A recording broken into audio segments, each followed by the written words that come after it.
Olá pessoal, estamos mais uma vez aqui na nossa reflexão diária no Centro Espírita Dom Feliciano, iniciando como sempre com a prece, agradecendo a Deus, a Jesus, a equipe espiritual do Centro Espírita Dom Feliciano, que está junto de nós, nos trazendo harmonia, paz, para que possamos através dessa conversa buscar o nosso alimento espiritual, o nosso esclarecimento para o nosso crescimento nessa caminhada terrena. Que tenhamos muita paz e harmonia. Hoje, meus irmãos, eu vou falar de um tema que está sendo abordado em todas as mídias no mês de setembro, que é o Setembro Amarelo, a prevenção ao suicídio. E nós, como espíritas, temos a obrigação, nós que sabemos que o que morre é a carne e que, como espírito, nós continuamos eternamente, nós temos a obrigação de orientar, de cuidar, de prevenir aqueles irmãos que, porventura, tenham perdido o gosto pela vida. Convido aos irmãos que queiram ver, a doutrina espírita é muito clara, ela nos mostra, no Livro dos Espíritos, na quarta parte, né, no capítulo 1, na questão 943 até a questão 957, tem desgosto da vida e o suicídio. E no Evangelho segundo o Espiritismo, no item 14, 15, 16 e 17, nós temos suicídio e a loucura. Eu não vou entrar, como já falei esses dias sobre o suicídio, no Evangelho e no... que aqui tem as causas, aqui tem o que acontece quando nós tiramos a nossa própria vida, né? O que nos espera no mundo espiritual a partir do momento que nós tiramos aquilo que só pertence a Deus, que é a vida material, a vida do corpo, que é nos dado para o nosso crescimento. Eu quero falar justamente sobre prevenção. E como é que nós, espíritas, podemos prevenir?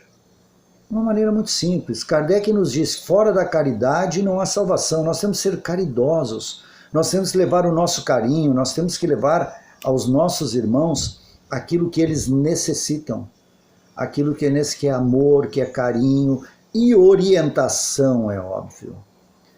Quem são essas pessoas que podem... Ao nosso lado, nós temos que estar muito prestando atenção, nós temos que estar muito atento daqueles que estão tristes, que estão depressivos, daqueles que estão na bipolaridade, naqueles que estão com seu cérebro desorganizado, e a ciência diz isso, né? Existe uma desorganização nas substâncias químicas que o cérebro produz, que deixa a pessoa totalmente desorientada. Então, assim, nós temos que ter aqueles que falam em tirar a sua própria vida, meus irmãos, a ciência mostra, e nós temos experiência própria, eu particularmente tenho experiência disso, de pessoas que diziam que queriam tirar a vida e realmente tiraram. E a gente parece que não dá bola, nós temos que ter atenção, isso é um sinal, isso é um pedido de socorro. Aqueles que estão muito tristes, aqueles que estão melancólicos, já existe um estudo mostrando que nessa época de confinamento aumentou em torno de 20% o número de suicídios. São Paulo fez uma pesquisa feita pelo SAMU, que 20% das pessoas aumentou em mais de 20% São Paulo, nessa época de confinamento, as pessoas que se sentem só, se sentem isoladas, se sentem, faltam essas relações, e nós fomos colocados no mundo para isso.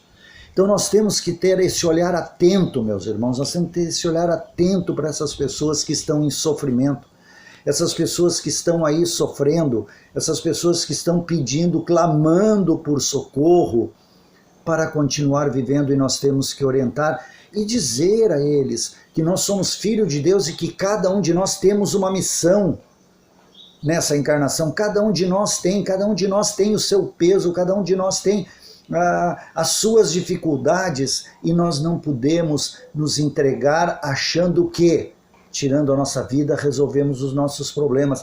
O que vai acontecer, e o Livro dos Espíritos e o Evangelho e os espíritos que trouxeram isso através da de Kardec nos mostra que além daqueles problemas que nós tínhamos, nós vamos trazer outros problemas, que é um assunto que eu vou tratar na próxima oportunidade, que é o que nos espera no mundo espiritual quando nós tiramos a nossa própria vida. Alguém deve estar pensando assim, alguém perdeu um familiar, alguém algum familiar se desencarnou, mas Chico, o que eu posso fazer por esses que já desencarnaram?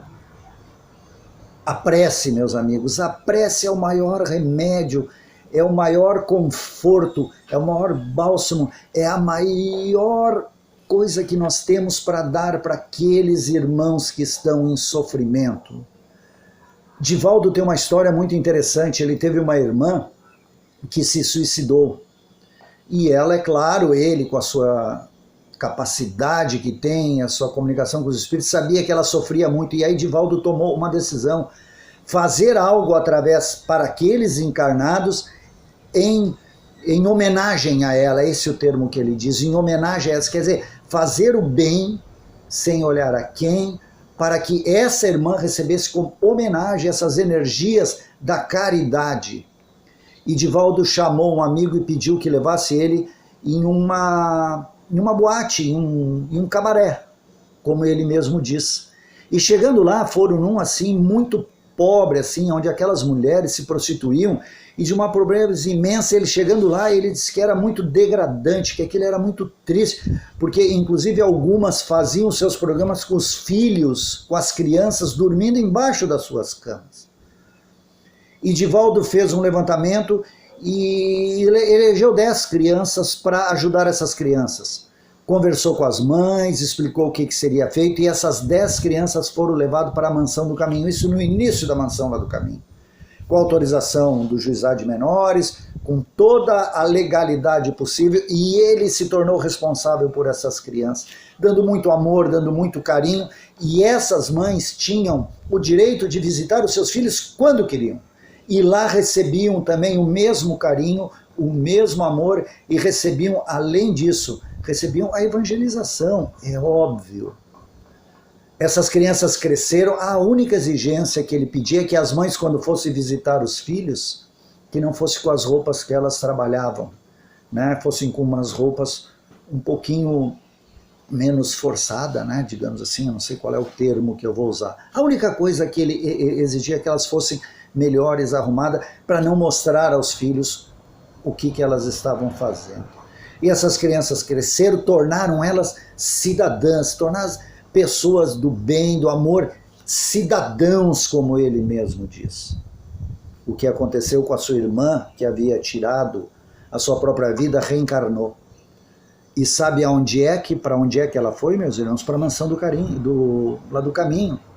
E ficou com o Divaldo reencarnado durante 6 anos, até que desencarnou por motivos que precisava, era o seu tempo de vida, voltou, fez aquele tempo que precisava, e hoje diz Divaldo que ela está reencarnada novamente, e uma pessoa totalmente recuperada. Mas esta ação do bem, esta oração de amor ao próximo que Divaldo fez, foi fundamental. Então, meus irmãos, o que nós propomos é que nós tenhamos cuidado com aqueles que precisam, e aqueles que já foram, aqueles que já porventura algum parente, próximo, amigo, filho que já tenha cometido essa loucura, esse desvaneio, que já tenha tirado a sua própria vida, o que nós podemos fazer? Orar, pedir a Deus, mandar energias positivas, fazermos o bem ao próximo, exercermos a nossa caridade em homenagem, como disse Divaldo, a esses irmãos que já partiram, para amenizar a dor que eles estão sofrendo pelo ato impensado que cometeram.